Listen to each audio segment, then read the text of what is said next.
1654년 5월 초 호시탐탐 기회만 엿보던 네덜란드 선원들은요, 드디어 절호의 기회를 잡게 됩니다.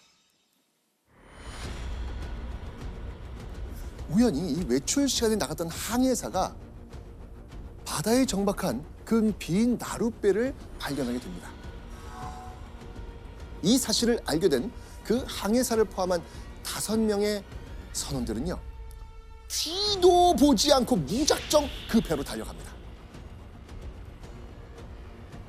야심차게 시작된 그들의 탈출 작전.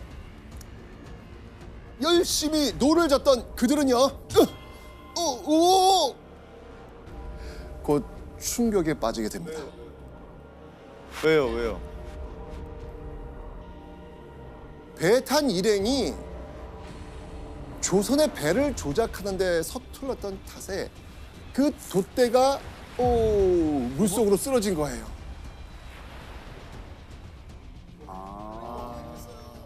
게다가 제주도 백성들이 하멜 일행을 또 뒤쫓아옵니다. 자, 배는 안 나가지요. 뒤쪽에 제주 사람들 왔죠. 진퇴양난. 더 이상 바다로 나갈 수 없다고 생각한 5명 선원은 탈출을 포기합니다. 결국 이들은 탈출에 실패한 채 제주 관하로 끌려가게 되는 것이죠. 자, 그럼 이때 하멜은 어떻게 됐을까요? 하멜도 같이 끌려간 거 아니에요? 연대 책임? 자, 탈출에 같이. 가담하지 않은 하멜을 포함한 나머지 동료들 역시 끌려갑니다. 그들도 모두 한표였다는 이유였죠. 자, 그렇게 도착한 곳에서 하멜 일행은 충격적인 모습을 보게 됩니다. 무슨 일인지 한번 보시죠. 자, 이게 지금 뭐냐면요, 탈출에 실패한 하멜의 동료들 곤장을 맞는 모습을 그린 그림입니다. 하멜 표류기 초판이 나온 사파 중 하나인데요. 엉덩이에 피가 보이네요. 네. 자, 유럽에서도요, 참혹한 형벌이 많았지만 이 엉덩이를 내리고 곤장을 맞는 모습은 너무나 낯선 그런 모습이었을 겁니다. 자, 그렇다면 이때 탈출에 실패한 이 5명의 선원 몇 대 맞았을까요? 지금 저 정도면 이미 조금 뻘개진 것 같거든요. 근데 이게 한 저 정도 한 10대만 맞아도 저렇게 될 텐데. 15대. 무려 곤장 25대를 맞았다고 합니다. 많이 맞았네.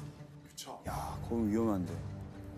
그리고 그 대가로 약 한 달 정도를 누워 있었대요. 와, 어떡해. 그리고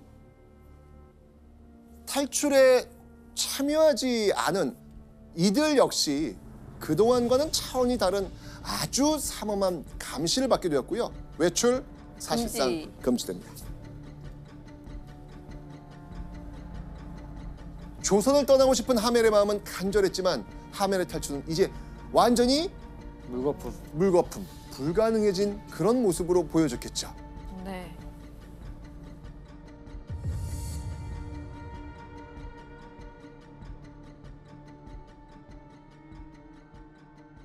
(1654년 5월) 말 동료들의 탈출 작전도 연달아 실패하고 이제 모든 것을 포기해야 하나 좌절하던 바로 그때 하멜에게 누군가 연락이 왔다는 이야기가 들립니다.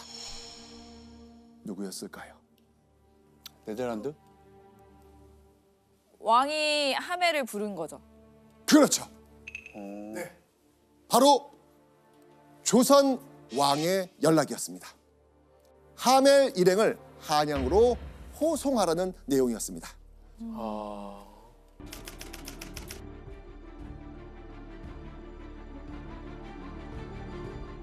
자, 그렇게 1654년 7월 하멜은 드디어 조선의 임금을 만나게 됩니다. 자, 그 모습을 담은 그림이 있거든요. 확인해 보시죠.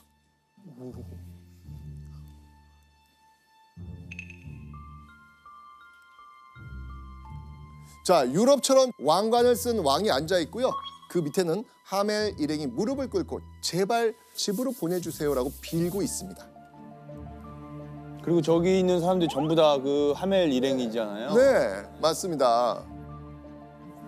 다 이러고 있네요. 진짜 다 똑같이. 간절하니까. 목숨줄 잡고 있으신 분인데 네. 예, 너무 당연하겠죠. 자, 그렇다면 이들이 이렇게 간절하게 빌었던 조선의 왕, 그는 누구였을까요? 바로 이 사람. 조선의 제17대 왕 효종이었습니다. 효종. 잠깐만 효종. 국왕 전하께서 자비를 베풀어 제발 우리를 일본으로 보내 동포도 만나고 다시 고국으로 돌아가게 해주세요. 제발 왕이시여. 아마 그랬을 겁니다. 자, 그리고 이 자리를 위해 아주 특별한 통역관 역시 함께했겠죠. 누구였겠습니까? 안녕하세요 박연입니다. 네, 맞습니다. 늘 네, 있어. 당연히 박연. 그럼요. 네덜란드인 박연이 있었겠죠. 네. 자, 이후 이 박연의 통역으로 하멜의 모든 이야기를 효종은 듣게 됩니다. 곰곰이 생각하던 효종은 이렇게 답을 내립니다. 외국인을 나라 밖으로 내보내는 것은 관습이 아니므로 죽는 날까지 살아야 할 것이며 대신 생계는 유지할 수 있도록 선처해 주겠다. 못 나가는 거예요? 돌아갈 수 없는 거네요. 자, 효종의 이야기는요, 한마디로 고향으로 보내달라는 하멜의 요청에 대한 완벽한 거절이었습니다. 아이고. 그리고 또 다른 명령을 내립니다. 효종? 뭐였을까요? 바로 이곳에 근무하라는 거였습니다. 보시죠. 네, 훈련도감. 훈련도감이라고 하는 거는요, 조선시대 때 그 왕의 호위는 물론이고요, 수도의 수비를 맡아보는 곳이었습니다. 오늘날 수도방위사령부 같은 그런 역할이라고 볼 수 있는데요. 하멜과 그의 동료들을 이 훈련도감에서 일하게 했던 것이죠. 그리고 이 훈련도감에는 하멜의 선배, 하멜의 선배님 계시죠? 누구? 박상현. 네, 박 선배님 박연. 박연. 다니고 있었습니다. 그동안 돈을 벌지 못했던 하멜 일행도 역시 이곳에서 근무하면서 한 달에 70근, 약 44kg의 쌀을 월급으로 받게 됩니다. 결국 효종 입장에서는 외국인인 하멜 일행에게 최소한의 생계를 보장해 준 거나 마찬가지게 되겠죠. 일자리를 좀. 그렇죠. 일자리 주면서 생계는 유지해라. 그렇네.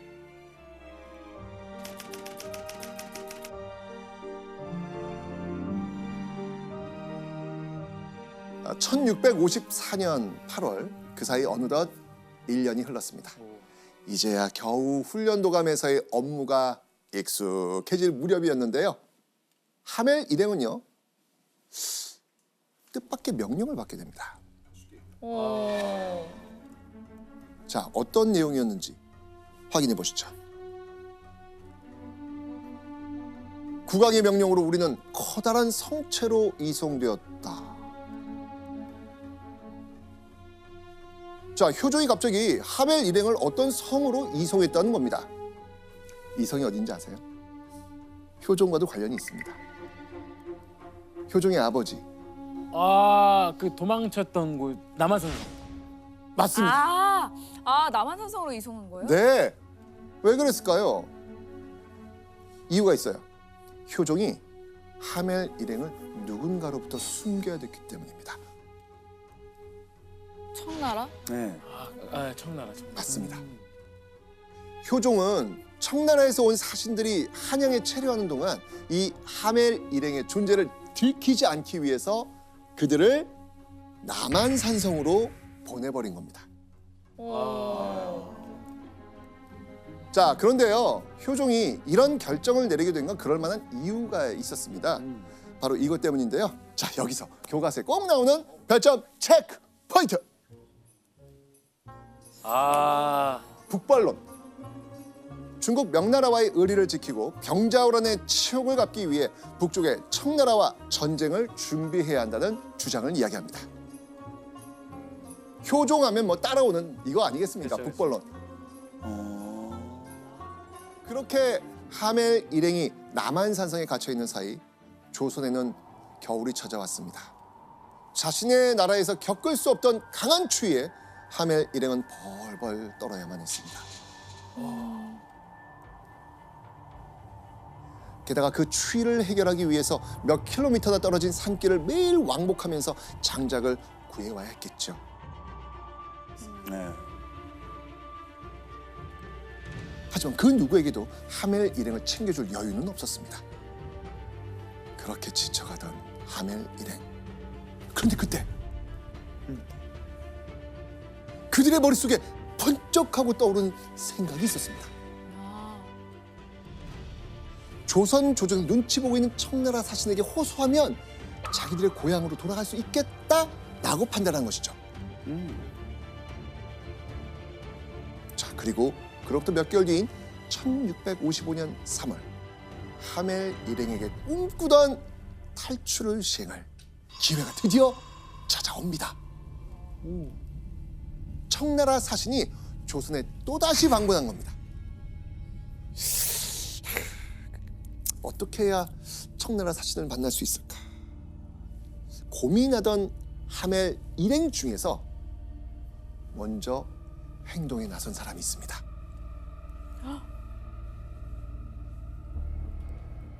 바로 1등 항해사와 포수 두 사람이었는데요. 자, 이 두 사람은요, 자신들을 감시하던 군사들에게 땔감을 구하러 숲에 가야 한다는 그 핑계를 대고 겨우 집 밖으로 나올 수 있었습니다.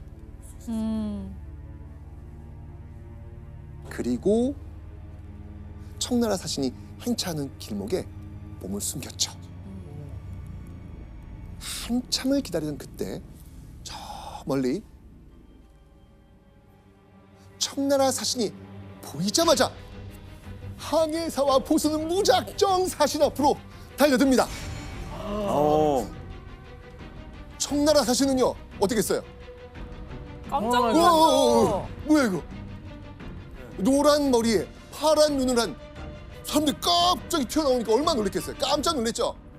그리고 이 틈을 놓치지 않은 항해사와 포수 모두가 깜짝 놀랄 다음 행동을 시작합니다. 네. 이 사람들 다 계획이 있어요 지금. 네. 네. 어땠을 것 같아요, 조나단? 그러니까 뭔가 기억에 남겨야 될 거 아니에요. 남겨야죠. 이 남겨야지. 사람들이 청나라 사람이 나를 보고 절대 잊을 수 없게 하는 거. 할 수 있는 거 없어요. 소리 지르면서 옷을 벗어요. 정답! 진짜요? 맞아요. 갑자기 입고 있던 옷을 막 벗습니다. 뭐 그런 거 있잖아요. 누가 지나가고 있으면 이렇게 내가 입고 있는 거 벗어가지고 이렇게 막 돌리잖아요. 나 여기 있어, 여기 있어, 이런 느낌이 아니었을까? 자, 그런 내용은 아니었고요. 아니에요. 이유가 있었습니다. 바로 조선 옷 안에 몰래 입고 있었던 네덜란드의 옷을 보여주기 위해서였던 겁니다.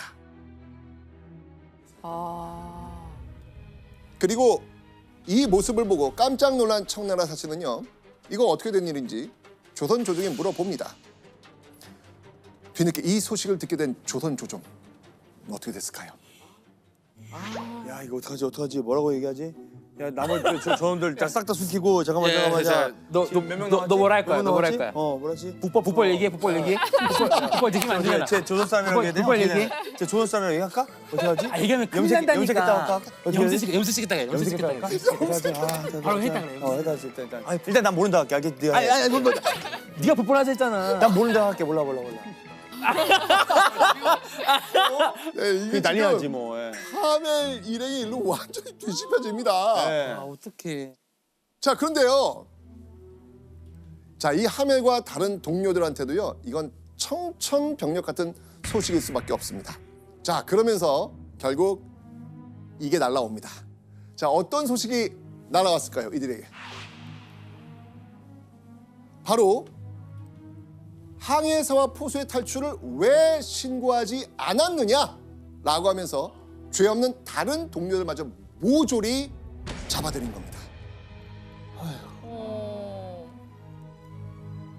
선생님 그러면은 그 아까 사신 앞에 나타났던 두 사람 네. 막 옷을 벗고 했던 그 두 사람은 어떻게 됐어요? 그러니까. 궁금하시죠? 네. 두 사람의 최후는 하멜 표류기에 남겨져 있습니다. 우리의 두 동료 중 항해사와 포수는 감옥에 갇혔다. 그들은 얼마 후 옥중에서 죽었다.